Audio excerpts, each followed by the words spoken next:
खत में लिखा। आज की डेट में कोई लेटर्स नहीं लिखता, कोई खत नहीं लिखता। टेक्नोलॉजी बहुत बढ़ गई है, जमाना आ गया है इंस्टेंट मैसेजिंग का और प्रोफेशनल डोमेन में हम मेल्स लिखते हैं। सेम चीज अप्लाई होती है जॉब सर्चिंग प्रोसेस में भी। पहले जहां कवर लेटर्स लिखे जाते थे, आजकल वही एप्लीकेशन ईमेल है। तो जो इस वीडियो में आपको कंटेंट शेयर करने वाला हूं वो दोनों के लिए इक्वली हेल्पफुल है। अगर आप फिजिकली प्रिंट भेज रहे हो कवर लेटर का, तो भी यही कंटेंट और यही स्टेप्स आपको फॉलो करने हैं अपना कवर लेटर ड्राफ्ट करने के लिए। और अगर आप ईमेल लिख रहे हो तो इसी कंटेंट को आपको कॉपी पेस्ट कर देना है अपने ईमेल की बॉडी में, और आपका जॉब एप्लीकेशन सेलेक्ट हो जाएगा, शॉर्टलिस्ट हो जाएगा और आपको इंटरव्यू के लिए कॉल आ जाएगा। इस वीडियो में मैं आपको स्ट्रक्चर दूंगा कि क्या क्या मेन एरियाज होने चाहिए जो आपको कवर करने हैं अपने कवर लेटर या एप्लीकेशन ईमेल के अंदर, और आपको वर्ड बाय वर्ड कंटेंट भी मैं आपको देने वाला हूं। और वीडियो के लास्ट में आपके लिए एक सरप्राइज है, तो इस वीडियो को आप पूरा जरूर देखना। एंड आई एम 110% श्योर कि अगर आप इस फॉर्मेट को यूज करेंगे, इन स्टेप्स को फॉलो करेंगे, तो आपका इंटरव्यू का कॉल आना पक्का है, 100% है। तो मैं आपको लेके चलूंगा स्क्रीन के ऊपर और पहले बात करेंगे स्ट्रक्चर की और फिर हम जाएंगे डिटेल्स में। आगे बढ़ने से पहले मैं आपको कहना चाहूंगा, बहुत सारा कंटेंट इस चैनल पे ऑलरेडी आ चुका है जॉब सर्च और करियर से रिलेटेड, और बहुत सारे वीडियोस मैंने ऑलरेडी प्लान किए हुए हैं और कुछ वीडियोस तो शूट भी करके रखे हुए हैं। तो इस चैनल को जल्दी से जल्दी सब्सक्राइब कर दीजिए और बेल आइकन दबाइए। मैं भी स्टार्ट देख रहा था और मैंने जाना 75% लोग जो इस चैनल को देखते हैं उन्होंने सब्सक्राइब नहीं किया हुआ। सो माय डियर फ्रेंड, आप कंटेंट देख रहे हो और आपको हेल्प हो रही है तो चैनल को सब्सक्राइब कीजिए और बेल आइकन को भी जरूर से दबा दीजिए। और अब चलते हैं स्क्रीन पर और डिस्कस करते हैं कवर लेटर या एप्लीकेशन ईमेल का स्ट्रक्चर। सो फ्रेंड्स, आ गए हैं हम अपने कंप्यूटर की स्क्रीन पर और अब हम बात करने वाले हैं कवर लेटर के स्ट्रक्चर की। फ्रेंड्स, कवर लेटर में आपको काफी सारी इंफॉर्मेशन शेयर करनी होती है। अगर ये सारी इंफॉर्मेशन आप रैंडमली लिख दोगे तो आप अपना इंप्रेशन नहीं क्रिएट कर पाओगे। इसलिए मैंने पूरे कवर लेटर को 7 डिफरेंट सेक्शंस में डिवाइड किया है। इन सेक्शंस में आपको स्पेसिफिक टाइप की इंफॉर्मेशन देनी है ताकि जो इस कवर लेटर को पढ़ रहा है उस पे आप अपना एक बहुत ही पॉजिटिव इंपैक्ट क्रिएट कर पाओ। तो फ्रेंड्स, इस स्ट्रक्चर वाले सेक्शन में मैं आपको ब्रीफली एक्सप्लेन करूंगा कि इन सेक्शंस का मीनिंग क्या है, और कंटेंट वाले पार्ट में हम इनके बारे में डिटेल में चर्चा करेंगे। तो पहला पार्ट है salutation. You all know salutation means dear sir, dear ma'am, respected sir, respected ma'am. इस तरह से आप अपने लेटर को शुरुआत करते हैं एक फॉर्मल तरीके से।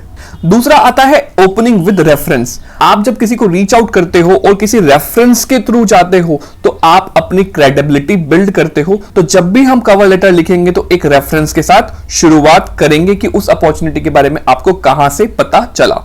तीसरा सेक्शन जो बहुत ही इंपॉर्टेंट और सबसे ज्यादा जरूरी सेक्शन है वो है Why you are a suitable candidate। आपको प्रूफ करना है कि आप इस पोजीशन के लिए सूटेबल क्यों हो, क्योंकि काफी लोग इस जॉब के लिए अप्लाई कर रहे हैं और कवर लेटर लिखने का मेन पर्पस ही ये है कि आप अपने आप को डिफरेंशिएट कर पाए। तो वो हम डिस्कस करेंगे इस सेक्शन के अंदर। और नेक्स्ट सेक्शन है, उसमें आप एक सिंगल लाइन में आपको प्रूफ करना है कि क्या वैल्यू आप लेके आओगे उस ऑर्गेनाइजेशन के लिए। क्योंकि कवर लेटर में आप बहुत ही ब्रीफली अपने बारे में लिखते हो, अगर रिक्रूटर को और जानना हो तो वो कहां से जान सकता है, इसके लिए आप नेक्स्ट सेक्शन में अपनी डिटेल्स दोगे।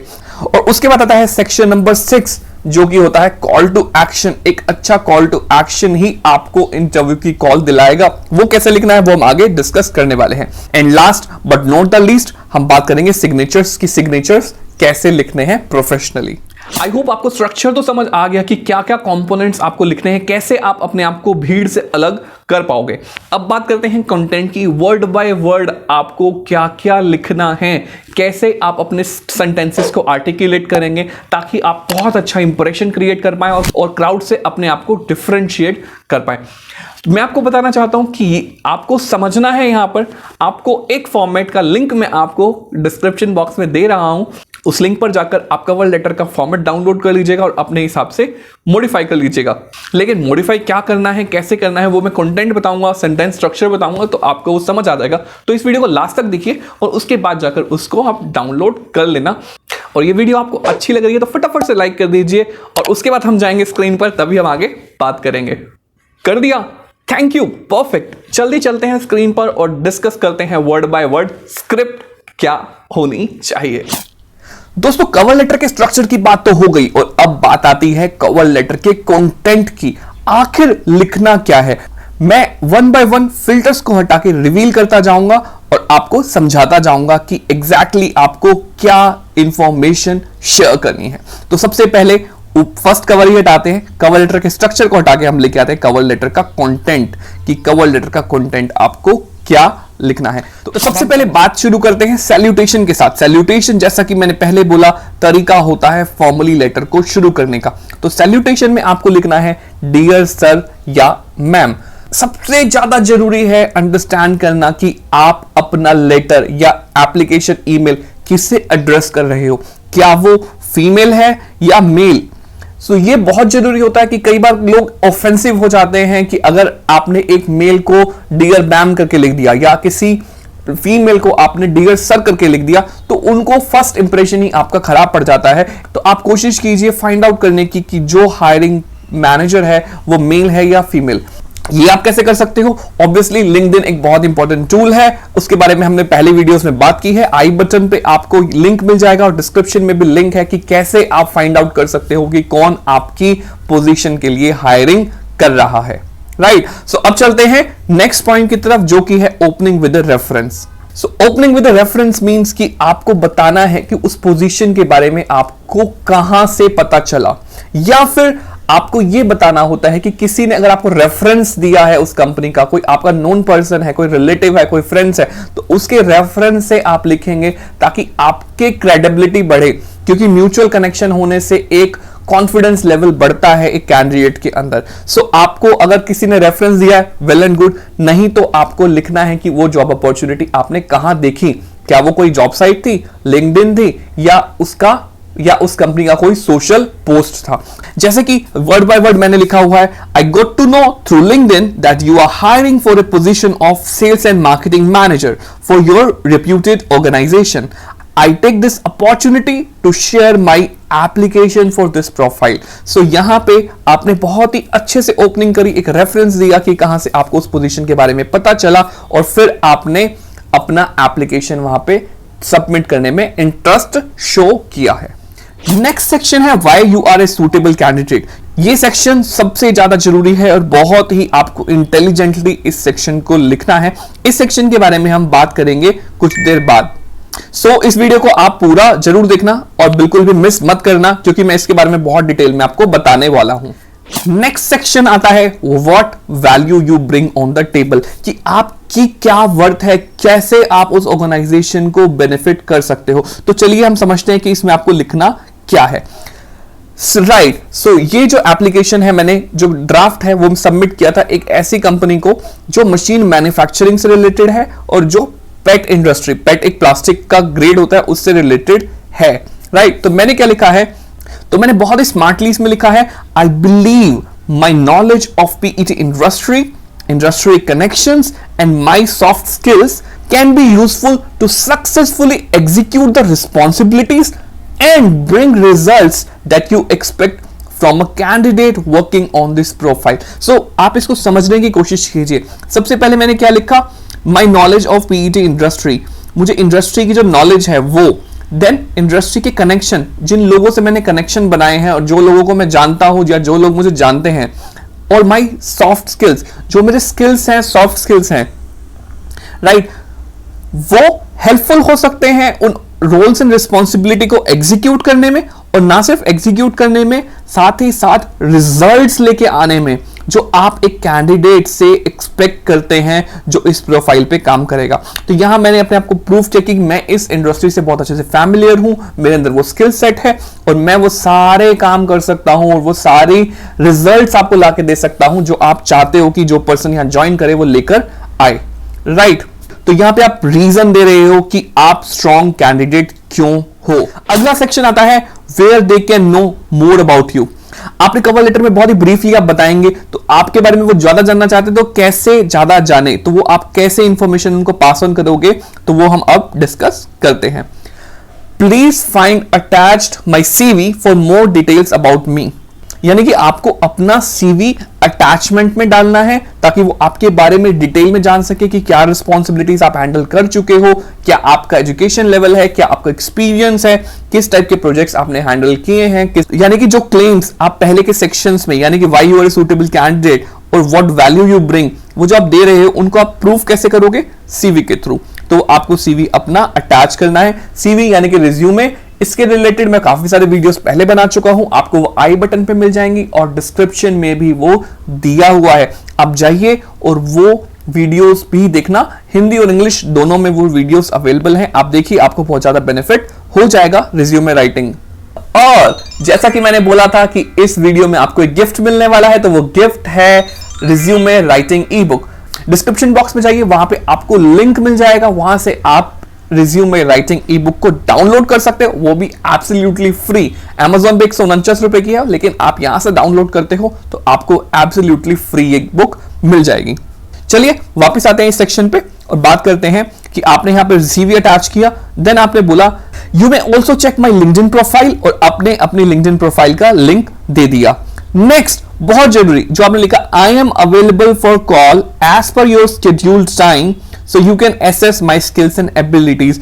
यहां आपने उनको कॉन्फिडेंस देने की कोशिश की है कि आप अपने सूटेबल टाइम के हिसाब से मुझे कॉल कर सकते हो और समझ सकते हो कि मेरे अंदर क्या स्किल्स हैं, क्या एबिलिटीज हैं, जो चीजें मैं बोल रहा हूं, जो मैंने रिज्यूमे में लिखा है या जो मैंने कवर लेटर में लिखा है, क्या सच में वो स्किल्स मेरे अंदर हैं। तो आप उनको एक रीजन दे रहे हो कि वो आपको कॉल करें। अब नेक्स्ट सेक्शन पे आते हैं जो कि है कॉल टू एक्शन, लेकिन वापस चलते हैं पहले और डिस्कस कर लेते हैं कि why you are a suitable candidate, और फिर हम बात करेंगे कॉल टू एक्शन कैसे लिखना है और सिग्नेचर्स कैसे लिखने हैं, क्योंकि why you are a suitable candidate is very important, तो उसको डिस्कस करना बहुत जरूरी है और बहुत ध्यान से आप इसको सुनना। राइट, तो मैं इसको फिल्टर को डिलीट करता हूं और रिवील करता हूं कि क्या आपको इसमें लिखना है। तो दोस्तों, इस सेक्शन में बहुत सारी इंफॉर्मेशन आपको बहुत ही स्मार्टली डालनी है, तो मैं इसको और ब्रेक डाउन करते हुए सेंटेंस बाय सेंटेंस आपको एक्सप्लेन करता हूं। तो पहला सेंटेंस है I have 6+ years of experience in plastic industry and have worked for over 5.5 years in PET industry and sales and marketing domain। सबसे पहले आपको नोटिस करना है बैकवर्ड टू फॉरवर्ड, आपने क्या लिखा? सेल्स एंड मार्केटिंग डोमेन, क्योंकि प्रोफाइल जिसके लिए मैं अप्लाई कर रहा हूं वो सेल्स एंड मार्केटिंग से रिलेटेड है, तो मैंने उस प्रोफाइल को यहां पर मेंशन किया है। राइट, उसके बाद वापस चलते हैं, जो पोजीशन है वो पोजीशन किस इंडस्ट्री में है? पेट इंडस्ट्री में, तो मैंने लिखा पेट इंडस्ट्री, और उसके बाद मेंशन किया कितना टाइम हो गया मुझे इस पेट इंडस्ट्री के अंदर। उससे पीछे जाते हैं तो बात आती है 6+ years of experience in plastic industry. So overall मुझे 6 साल का एक्सपीरियंस है प्लास्टिक इंडस्ट्री में और 5.5 साल का है पेट इंडस्ट्री में सेल्स एंड मार्केटिंग डोमेन के अंदर। तो यहां पे आपने अपनी पोजीशन को स्ट्रॉन्ग किया, बताया कि आपका इस इंडस्ट्री के अंदर और इस स्पेसिफिक जॉब प्रोफाइल के अंदर कितना एक्सपीरियंस हो चुका है। यहां आपने एक बहुत ही समराइज वे में बता दिया, आगे आपको इसको एक्सप्लेन करना है कि ये एक्सपीरियंस उस पोजीशन के लिए रेलेवेंट कैसे है। तो अब मैं हाईलाइट करूंगा सेकंड सेक्शन जहां पे मैं बताऊंगा, तो अब मैं हाईलाइट करता हूं सेकंड सेक्शन और आपको एक्सप्लेन करता हूं। सेकंड सेक्शन को पढ़ते हैं। लिखा है currently I am working with company name Thailand from last 2.3 years as business development manager and catering to PET chips consumer in various applications like this not only in domestic market but also export market। so यहाँ पे आपको अपनी current organisation का reference देना है, आपको company का नाम लिखना है, और मैंने यहाँ पे स्पेसिफिकली लिखा Thailand because I wanted to highlight कि मैं क्रॉस कल्चरल एनवायरनमेंट में वर्क कर रहा हूँ। ईयर्स ऑफ एक्सपीरियंस लिखा और फिर से देखिए मैंने लिखी है profile business development manager, and then मैंने मेंशन किया है कि किस टाइप के कस्टमर्स को मैं केटर कर रहा हूं, ना सिर्फ डोमेस्टिक मार्केट में और एक्सपोर्ट मार्केट में। ये मैंने क्यों लिखा? क्योंकि इससे बहुत ही ज्यादा क्लैरिटी हो रही है कि मेरा एक्सपीरियंस जो है वो बिजनेस डेवलपमेंट में है, नंबर 1। नंबर 2, पेट चिप्स के कस्टमर्स को मैं सेल कर रहा हूं, पेट चिप्स के कंज्यूमर्स को मैं सेल कर रहा हूं, यानी कि मेरे पेट इंडस्ट्री में कनेक्शंस हैं, जो कि हमने नेक्स्ट सेक्शन में मैंने आपको बताया था कि मेरे कनेक्शंस हैं। और किन किन एप्लीकेशन में हम कर रहे हैं? Plus domestic and export market, क्योंकि जिस कंपनी मैंने अप्लाई किया वो इंटरनेशनल कंपनी है, तो यहां पे अगर मैं एक्सपोर्ट मार्केट लिखता हूं और एक फॉरेन कंट्री का नाम मेंशन किया तो इससे प्रूफ हो जाता है कि मेरे को क्रॉस कल्चरल इन्वायरमेंट में काम करने की हैबिट है, मेरा कम्युनिकेशन स्किल अच्छा है, that's why I am able to do all these things. और इससे मैंने साथ ही साथ ये भी प्रूफ किया कि मेरी पेट इंडस्ट्री में नॉलेज है, मेरी बिजनेस डेवलपमेंट में नॉलेज है और मेरे को बहुत सारे एप्लीकेशंस के बारे में भी अच्छे से पता है। अब इसके नेक्स्ट सेक्शन की तरफ हम बढ़ते हैं। आपको थर्ड सेक्शन में बताना है कि आपके पास्ट एक्सपीरियंसेस क्या रहे हैं, किस टाइप के ऑर्गेनाइजेशन में आपने काम किया है और वो कैसे रेलेवेंट है इस पोजीशन के लिए जिसके लिए आप अभी अप्लाई कर रहे हो। तो मैंने लिखा है I have worked with previous company name, उस कंपनी का नाम आपको इंसर्ट करना है, अ पेट ब्लोइंग मशीन मैन्युफैक्चरर, कि ये मशीन मैन्युफैक्चरिंग कंपनी थी, पेट ब्लोइंग की मशीन मैन्युफैक्चरिंग कंपनी थी, क्योंकि जिस कंपनी में अप्लाई कर रहा हूं वो भी मशीन मैन्युफैक्चरिंग से रिलेटेड थी। तो मैंने यहां पे और रेलेवेंस क्रिएट करने की कोशिश की है। और कितने साल मैंने काम किया? 3.5 साल काम किया, राइट। ये तो हो गई आपकी पूरी करियर की समरी, राइट। बट अब आपको प्रूफ करना है कि क्यों आप सुटेबल कैंडिडेट हो, why they should consider you, तो वो हमने डिस्कस करना है सेक्शन नंबर 4 में, इसी पूरे पार्ट के अंदर। फोर्थ पार्ट को बहुत ध्यान से देखिएगा, बहुत ध्यान समझिएगा। अब आप वर्ड बाय वर्ड मेरे साथ पढ़िए। I have a proven track record of selling our PET chips, PET blowing machines, PET preforms, PET moulds and auxiliary equipments and turnkey projects. तो यहां मैंने क्या पावर वर्ड यूज किया? प्रूवन ट्रैक रिकॉर्ड, क्योंकि काफी बार आप जॉब डिस्क्रिप्शंस में देखोगे सेल्स वालों के कि उनको प्रूवन ट्रैक रिकॉर्ड चाहिए होता है, वो लिखते हैं a candidate with a proven track record. तो मैंने यहां पे कीवर्ड इंसर्ट किया, एक साइकोलॉजी बिल्ड करी और अपने बारे में फर्मली बोला कि मेरा ट्रैक रिकॉर्ड सेलिंग का बहुत अच्छा है। क्या क्या प्रोडक्ट्स मैंने सेल किए वो मैंने लिखे हैं, ताकि सामने वाले को पता चले कि इस टाइप के प्रोडक्ट्स को सेल करने में मेरे को एक्सपीरियंस है, एक्सपर्टीज है और मैंने इसी इंडस्ट्री के अंदर काफी सारे लोगों के साथ ऑब्वियसली कनेक्शन बनाए होंगे, right. So my dear friend, I think आपको अब ये क्लियर हो चुका है। और अब आप इसके बाद अगर इसको जस्ट पढ़ेंगे नेक्स्ट पैराग्राफ को, I believe my knowledge in PET industry, industry connections and my soft skills can be useful to successfully execute the responsibility and bring results that you are expecting from a candidate working on this profile. So basically आपने ऊपर अपना इस पूरे paragraph में अपना experience proof किया कि आपको उस जॉब डिस्क्रिप्शन से रेलेवेंट एक्सपीरियंस है, एंड देन आपने उसको समराइज किया और बताया कि क्या वैल्यू आप उस कंपनी के लिए लेकर आने वाले हो, राइट। सो ये 2 पैराग्राफ मैं कहूंगा कि पूरे कवर लेटर का हार्ट और सोल है, तो इनको आपको बहुत ध्यान से लिखना है। ये मैंने अपने एग्जाम्पल के साथ दिए हैं, आपको अपनी इंडस्ट्री के हिसाब से इसको थोड़ा सा मॉडिफाई करना है। अब बात आती है कॉल टू एक्शन की। जब आपने इतनी मेहनत करी तो आप चाहते हैं ना कि आपको इंटरव्यू का कॉल आए, यस और नो? डेफिनेटली आप चाहते हैं। अगर आपने इस वीडियो को अभी तक लाइक नहीं किया तो लाइक कर लीजिए और चैनल को सब्सक्राइब कर लीजिए। तो दोस्तों, जब मैंने आपको बोला कि इस वीडियो को लाइक कीजिए और चैनल को सब्सक्राइब कीजिए, कहीं ना कहीं आपके माइंड में आया कि फटाफट से मैं इसको लाइक कर दूं अगर आपने लाइक नहीं किया हुआ था, क्योंकि मैंने आपको एक कॉल टू एक्शन दिया। जब मैंने आपको बोला सब्सक्राइब कर लीजिए तो आपने सब्सक्राइब किया, क्योंकि मैंने आपको एक कॉल टू एक्शन दिया। इसी तरह से आपको अपने रिक्रूटर को एक कॉल टू एक्शन देना है कि वो आपको कॉन्टैक्ट करे। वो कैसे लिखना है यहां पे हम देखेंगे। तो यहां लिखा है I eagerly look forward to have your feedback and know how would you like to take my application further। तो यहां पे हमने उनको लिखा है कि आप मुझे फीडबैक दो और मैं जानना चाहता हूं, मैं वेट कर रहा हूं आपके बताने का कि कैसे आप इस एप्लीकेशन को आगे ले जाना चाहते हो। प्रीवियस पैराग्राफ में हमने उनको रीजन दिया कि आप कॉल करो और मेरे स्किल्स को, एबिलिटीज को एसेस करो, और यहां पे हमने बोला कि हमें बहुत इंतजार है आपके कॉल का और मैं जानना चाहता हूं कि आप इस एप्लीकेशन को कैसे आगे ले जाना चाहते हो। लास्ट इंपॉर्टेंट बट काफी बार मिस्टेक हो जाती है, लोग सिग्नेचर्स नहीं लिखते। आपको लिखना है थैंक्स एंड रिगार्ड्स या लिखना है वार्म रिगार्ड्स। इन दोनों में से किसी एक चीज को आप यूज कीजिए, दोनों को यूज नहीं करना, एक को यूज करना है। उसके नीचे लिखना है अपना नेम और फिर देना है अपना मोबाइल नंबर, क्योंकि आप ऊपर लिख रहे हो कि यू कैन कॉल मी, और अगर आपने अपना मोबाइल नंबर नहीं दिया और आपका प्रोफाइल उनको अच्छा लगा भी है तो भी वो आपसे कैसे कांटेक्ट करेंगे, आपकी अपॉर्चुनिटी मिस हो जाएगी। वो आपको हो सकता है ईमेल पे रिप्लाई करें, बट कई बार हमसे ईमेल स्किप हो जाते हैं, ना चाहते हुए भी ईमेल स्किप हो जाते हैं। बट अगर आप अपना फोन नंबर दोगे तो अपने चांसेस को आप इंक्रीज कर लेते हो। और ये मैं अपने एक्सपीरियंस से बता रहा हूं, काफी बार कैंडिडेट अपना नंबर नहीं लिखते और उनके हाथ से अपॉर्चुनिटी मिस हो जाती है। ऑलराइट, सो मुझे लगता है ये कंटेंट आपको बहुत ज्यादा वैल्यूएबल लगा है और बहुत ज्यादा आपकी हेल्प होने वाली है, तो इस वीडियो को शेयर करना अपने सभी फ्रेंड्स के साथ। I'm 100% श्योर आपको वीडियो अच्छी लगी, आप लाइक कर चुके हैं, चैनल को सब्सक्राइब कर चुके हैं, अगर नहीं किया तो फटाफट से कर दीजिए। एक चीज और आप कमेंट कीजिए कि किस प्रोफाइल के लिए आप जॉब सर्च कर रहे हो, ताकि हमें आइडिया लगे कि हमारी ऑडियंस को किस तरह के कंटेंट की जरूरत है और वैसा ही कंटेंट हम आपके लिए लेकर आएंगे। और कोई स्पेसिफिक टॉपिक पे आपको हेल्प चाहिए तो कमेंट करके बताइए, वी विल हेल्प यू। तब तक ये 2 वीडियोस मैं आपको दिखा रहा हूं, इन दोनों वीडियोस को आप देखिए और बहुत ज्यादा आपकी हेल्प होने वाली है। और चैनल को सब्सक्राइब तो आप कर ही चुके हैं। मिलते हैं आपसे नेक्स्ट सैटरडे एक नए टॉपिक के साथ।